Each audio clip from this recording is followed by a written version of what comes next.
Onde está a linha que, uma vez cruzada, não há retorno? Como uma mulher comum se transforma de uma esposa amorosa e mãe querida em uma assassina cruel capaz de dividir uma nação em dois grupos opostos? E como seu nome se torna um tópico constante entre os moradores locais e as manchetes dos jornais por anos? Roxana Valdez poderia responder a essa pergunta. Assassinos não se destacam na multidão, não são reconhecíveis durante o jantar, e podem até viver sob o mesmo teto sem revelar sua verdadeira natureza. Eles são indistinguíveis daqueles que nunca cruzaram essa linha. Assim, ninguém poderia imaginar o que Roxana fez naquela noite de primavera de 5 de abril de 2014. E quando descobriram, simplesmente não puderam acreditar. Mas vamos começar do começo. Pouco se sabe sobre o passado de Roxana, apesar dos esforços de muitos repórteres chilenos que competiam para contar sua história. Eles quase não conseguiram encontrar nada sobre ela. A única informação em seu arquivo criminal era escassa, nascida em uma pequena aldeia na província de Punta Arenas, Chile, em 1957. E era isso. Talvez a falta de informações se devesse à ética jornalística, pois os moradores, conhecidos por seu temperamento explosivo e costumes únicos, poderiam ter retaliado contra os parentes de Roxana pelo crime dela, potencialmente transformando suas vidas em um inferno. Roxana Valdez era casada com um homem cujo nome, por razões desconhecidas, permanece não divulgado ou desconhecido pela imprensa. Ela teve um filho com ele. E está claro que seu casamento não era o sonho que toda garota espera, pois o casal acabou se separando em 2011. Como mãe solteira em uma pequena aldeia onde os empregos eram escassos, Roxana enfrentou desafios significativos. Nessas comunidades, a principal ocupação era cultivar e vender frutas e vegetais, e até as instituições educacionais locais se concentravam na agricultura. Foi nesse cenário que Roxana encontrou emprego na escola interna Dom Gregório, que treinava alunos para se tornarem técnicos agrícolas. Ela trabalhava como supervisora noturna na escola, garantindo que os alunos dormissem à noite e não se envolvessem em atividades desordeiras. Suas responsabilidades não incluíam a verdadeira educação das crianças. O filho de Roxana também frequentava essa escola interna, pois ela trabalhava nos campos durante o dia e não podia dar a ele a atenção necessária. Na mesma escola interna onde Roxana trabalhava, Cláudio Munhoz Ramírez ocupava o cargo de chefe de manutenção dos terrenos. Suas funções muitas vezes exigiam que ele trabalhasse à noite, e foi assim que ele conheceu Roxana. Apesar de ser 14 anos mais jovem que ela, eles encontraram muitos assuntos para conversar. Roxana passava noites inteiras discutindo os assuntos da escola e seu próprio casamento fracassado com Cláudio. Eles tinham pontos em comum em suas vidas pessoais também. Cláudio tinha duas filhas que adorava, mas se sentia desconectado da mãe delas, pensando várias vezes em se divorciar. No entanto, ele permanecia no casamento devido a uma promessa que havia feito ao pai dela, já falecido. Com o tempo, Cláudio aparentemente esqueceu sua promessa e começou a passar seu tempo livre com Roxana, longe de sua família. Eventualmente, ele tomou uma decisão definitiva sem se explicar para sua esposa. Cláudio reuniu seus pertences e deixou a casa. Ficou claro que ele foi para a casa de Roxana, que o recebeu de braços abertos em sua vida. Seu relacionamento progrediu rapidamente e, efetivamente, Roxana trouxe para sua casa um homem que mal conhecia, com quem só havia desfrutado de conversas noturnas. Ela parecia ignorar o fato de que havia crianças ao redor que precisavam de atenção constante em meio a essas conversas agradáveis e emotivas. Roxana não percebeu a verdadeira natureza de Cláudio. Ele era, na verdade, bastante temperamental e às vezes até cruel. No entanto, talvez fosse muito cedo para julgar quem era mais cruel entre os dois. O primeiro surto sério de agressão de Cláudio ocorreu dentro das paredes da escola interna, em um dia programado para a limpeza comunitária. Os alunos foram designados para diferentes áreas para arrumar, com vassouras, baldes, pás e panos distribuídos, tudo o que era necessário para uma limpeza completa. Como frequentemente acontece, Alguns alunos protestaram e se recusaram a participar. Cláudio, responsável pela limpeza, mas sem nenhuma experiência de ensino, ficou furioso com esses alunos e ameaçou que, na ausência de professores à noite, ele bateria em qualquer um que não participasse. Se ele teria cumprido essa ameaça é desconhecido, mas os alunos eventualmente começaram a limpar e mais tarde se queixaram coletivamente ao diretor sobre as ameaças de violência física de Cláudio. O diretor, insatisfeito, pediu a Cláudio que apresentasse uma demissão voluntária. É importante notar que a escola interna Dom Gregório era praticamente o único lugar na área que oferecia emprego estável e razoavelmente bem pago. Cláudio passou algum tempo procurando trabalho nos campos e nas bases de frutas, mas quando ficou claro que seus esforços foram em vão, ele e Roxana decidiram buscar uma vida melhor em outro lugar, deixando seu filho na escola interna para continuar sua educação. Eles consideraram arriscado demais embarcar nessa aventura com ele. Para evitar a dependência de empregadores, tendo já se queimado uma vez, o casal decidiu iniciar seu próprio pequeno negócio, uma banca de frutas. Eles se mudaram para um local favorável, a comuna de Molina, a algumas horas de carro da capital chilena. Esse lugar é bem conhecido por seus vinhedos, que produzem marcas de vinho renomadas exportadas mundialmente. Roxana e Cláudio compraram uma banca perto de sua nova casa, encontraram fornecedores de vegetais e frutas e deram os primeiros passos em seu pequeno negócio familiar. Cláudio cuidava da compra e transporte dos produtos dos fornecedores para a banca, enquanto Roxana era responsável pelas vendas durante o dia. Contratar um funcionário não era viável, pois isso significaria despesas adicionais. Além disso, eles temiam que um funcionário não monitorasse os produtos perecíveis com cuidado suficiente, levando a perdas maiores. Cláudio ficou visivelmente chateado e até zangado quando descobriu que Roxana estava esperando o primeiro filho do casal. Talvez fosse um momento que exigisse uma reflexão séria, mas Roxana, talvez cega por seu novo relacionamento e pelo negócio em crescimento, não se opôs à visão do marido. Ela concordou que, uma vez que a criança nascesse, eles logo a entregariam a seus parentes para ser criada. No entanto, descobriu-se que não havia criança para ser entregue, já que Roxana sofreu um aborto espontâneo. Desde então, o comportamento de Cláudio mudou drasticamente. Ele frequentemente gritava com sua esposa e às vezes até recorria à violência física. Vizinhos das casas próximas, incomodados com os novos vizinhos barulhentos, testemunharam esse comportamento muitas vezes e frequentemente chamavam a polícia chilena, os carabineros, para intervir e acalmar as disputas domésticas. Em uma ocasião, quando os carabineros chegaram em resposta a uma chamada, testemunharam Roxana em lágrimas e quase sem roupas correndo para fora de casa, seguida por Cláudio.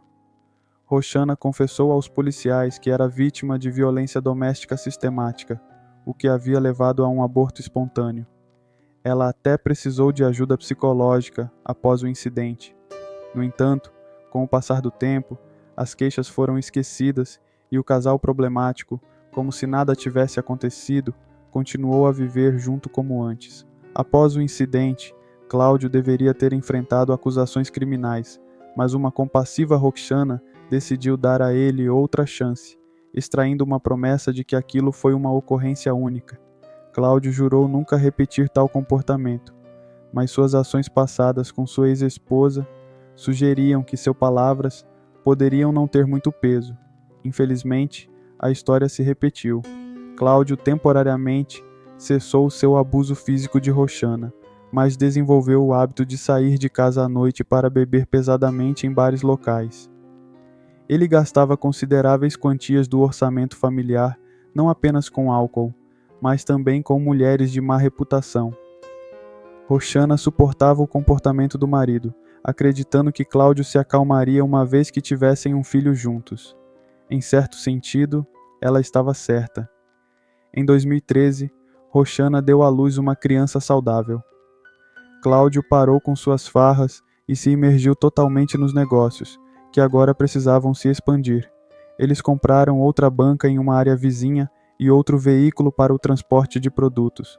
Roxana também investiu em armas de fogo para proteção, pois viviam e trabalhavam em áreas menos seguras. A riqueza da família aumentou significativamente, mas apenas no papel. Cláudio voltou aos seus antigos hábitos, esbanjando dinheiro em bebidas e novamente recorrendo à violência doméstica contra Roxana. Em seu testemunho, Roxana relatou o abuso crescente em seu relacionamento com Cláudio. Inicialmente, a bebida de Cláudio era infrequente, mas logo se tornou mais frequente. Ele chegava em casa embriagado, acusando Roxana de infidelidades imaginárias, levando a abusos físicos e sexuais, apesar de sua gravidez. As ações de Cláudio pareciam deliberadamente prejudiciais, culminando em um aborto espontâneo, em agosto de 2012, que mergulhou Roxana em uma longa depressão. Certa noite, seguindo seu padrão habitual, Cláudio saiu para um bar local e não voltou para casa até a manhã seguinte. Roxana Gil, acostumada com seu comportamento, ainda se preocupava com ele. Descobriu-se que Cláudio havia roubado 5 milhões de pesos chilenos, cerca de 6 mil dólares, que Roxana havia obtido com a venda da casa de sua mãe, para gastar com álcool e prostíbulos. Essa traição chocou Roxana, pois o dinheiro era para o negócio deles e estava escondido no quarto da filha. Quando Cláudio finalmente voltou para casa tarde naquela noite, Roxana o confrontou sobre o dinheiro desaparecido. Desinteressado em discutir, Cláudio a agrediu e admitiu ter esbanjado todo o dinheiro. Isso foi a gota d'água para Roxana. Sem dizer uma palavra, ela foi até o quarto, pegou um revólver destinado à proteção contra criminosos locais e atirou no peito de Cláudio. Ele morreu instantaneamente, surpreso por sua drástica ação. Roxana, igualmente chocada com suas próprias ações, tentou estancar o sangramento da ferida de tiro fatal, mas era tarde demais. O tiro a queima-roupa de uma bala calibre 38 foi fatal. O ato desesperado de Roxana marcou a culminação trágica de um tumulto doméstico contínuo. O testemunho de Roxana revela seu profundo remorso e reconhecimento da imoralidade de suas ações. Ela confessa que, quando foi buscar o revólver, sua intenção não era intimidar Cláudio, mas matá-lo. Ela se lembra das inúmeras vezes em que Cláudio a abusou e agrediu e de sua falha em denunciá-lo às autoridades ou de retirar sua queixa por medo. Ela temia ficar sozinha, mesmo antes de terem um filho juntos. Após atirar em Cláudio, a preocupação imediata de Roxana foi o impacto potencial sobre sua filha, especialmente se ela fosse presa e a criança enviada para uma instituição. Naquela noite, Roxana decidiu que a melhor maneira de lidar com a situação era se livrar do corpo e relatar Cláudio como desaparecido, ciente de que suas frequentes ausências durante as bebedeiras eram conhecidas pela polícia. Dispor do corpo era uma tarefa assustadora para Roxana, uma mulher delicada. Ela decidiu removê-lo pedaço por pedaço. Primeiro, usou facas de cozinha destinadas ao corte de carne para separar os membros e a cabeça. Esse processo exigiu 5 facas, pois elas ficavam cegas. Então, ela ferveu as partes desmembradas nas maiores panelas que tinha, tudo enquanto brincava com sua filha pequena, que estava alheia às ações da mãe e ao destino do pai. A abordagem calculada de Roxana para se livrar do corpo, enquanto mantinha uma aparência de normalidade para sua filha, destaca a complexidade e o desespero de sua situação. No dia seguinte, após cozinhar e esfriar as partes do corpo, Roxana as embalou em recipientes plásticos, organizando-as separadamente: mãos, pernas, cabeça e torso. Cada recipiente foi então colocado em um saco de lixo. Ela os carregou em seu carro e se dirigiu a San Lúcia para espalhar os sacos em um terreno vazio. Antes de sair, limpou minuciosamente sua casa com água sanitária. No entanto, uma vez em San Lúcia, ela não teve coragem de se livrar dos sacos do carro, apesar de encontrar um local adequado. Em seu testemunho, Roxana expressou seu conflito interno. É estranho. Tive a coragem de cometer esse crime horrível e desmembrar um corpo humano como se fosse um leitão, mas não consegui me livrar das evidências. Estava nervosa durante toda a viagem, sentindo-me constantemente observada, temendo que a polícia parasse e revistasse meu carro a qualquer momento. Esse medo levou ao pânico. Embora ela tivesse um plano de contingência envolvendo sua filha, fingindo levá-la ao hospital se fosse parada. Eu até pensei em como beliscá-la para fazê-la chorar mais alto. Incapaz de descartar os restos mortais, Roxana voltou para casa com eles, escondendo os sacos na garagem. Ela limpou novamente o interior do carro com água sanitária e visitou os parentes de Cláudio, alegando que ele havia roubado uma grande quantia de dinheiro e não estava em casa há dias. Eles apenas deram de ombros em resposta. Ela então visitou sua mãe e irmão. Sua mãe estava extremamente preocupada com o comportamento de Roxana. Ela não estava comendo, tinha um olhar vidrado e repetidamente fazia as mesmas perguntas.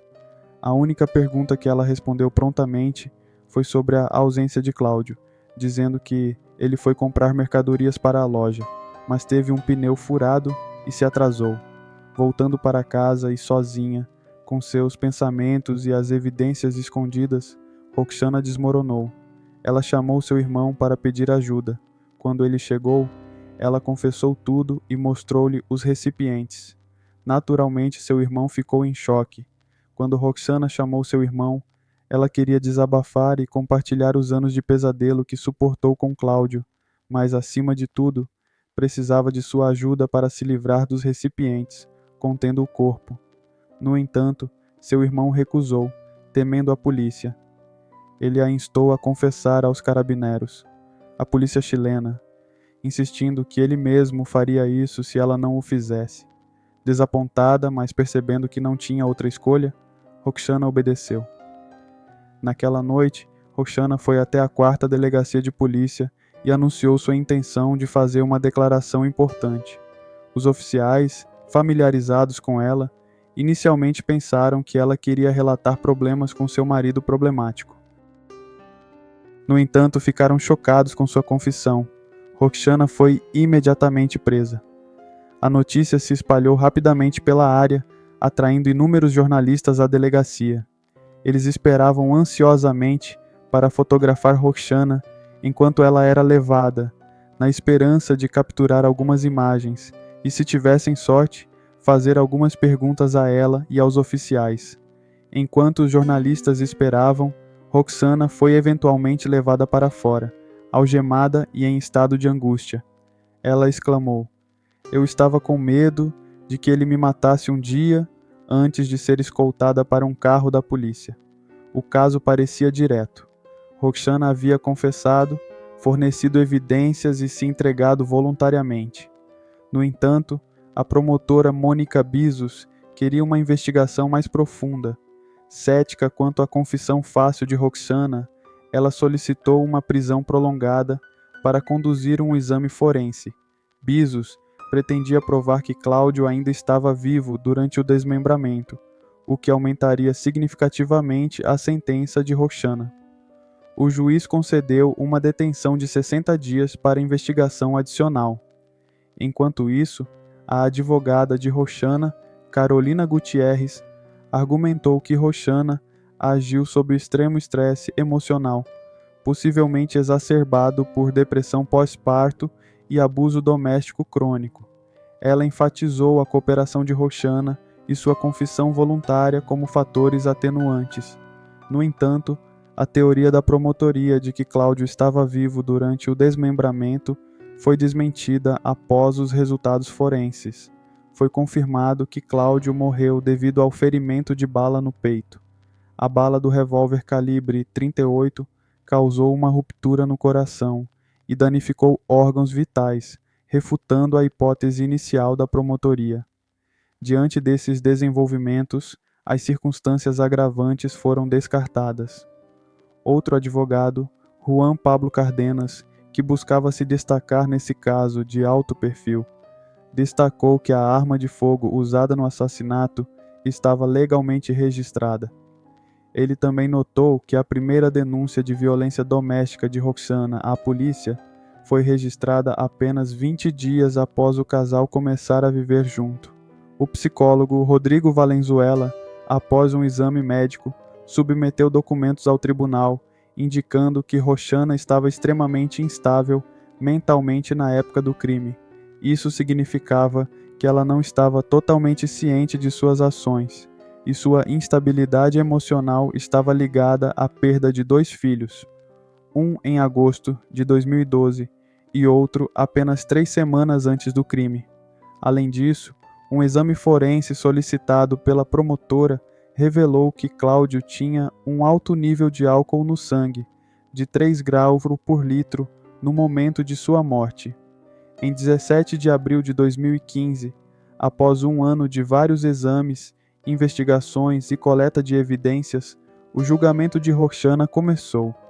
A mídia, frequentemente sensacionalizando tragédias, apelidou o caso de "o caso da cozinheira de Molina", aludindo ao desmembramento e cozimento de seu ex-marido por Roxana.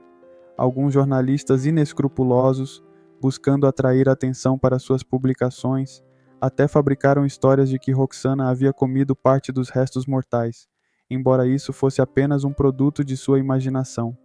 Ciente da representação midiática e profundamente angustiada por ela, Roxana recusou-se a fazer quaisquer declarações durante o julgamento.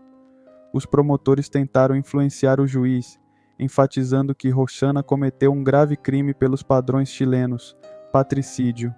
No entanto, eles não conseguiram provar que o assassinato foi premeditado. O advogado de defesa, por sua vez, argumentou que sua cliente agiu em legítima defesa, protegendo-se de um bruto que a maltratou brutalmente por anos.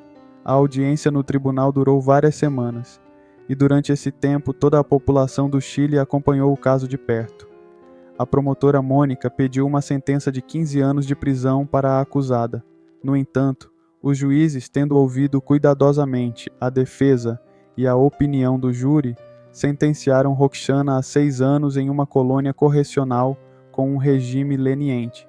Os parentes de Cláudio, que compreensivelmente desejavam uma sentença de prisão perpétua ou até mesmo a execução de Roxana, já estavam protestando quando souberam que a promotora pedia apenas 15 anos, e ficaram completamente desanimados com a decisão real do tribunal.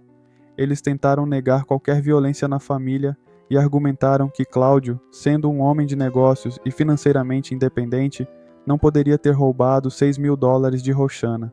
Eles também alegaram que Cláudio havia confessado a eles que Roxana frequentemente pegava o revólver do armário e dizia ao marido que um dia o mataria.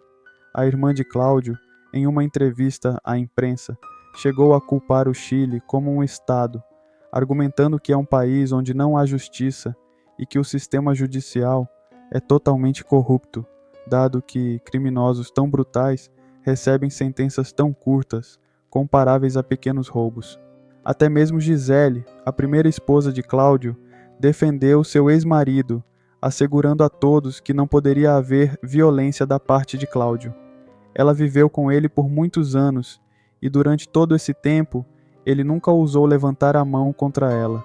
Enquanto isso, Roxana frequentemente causava disputas motivadas por seu ciúme e possessividade.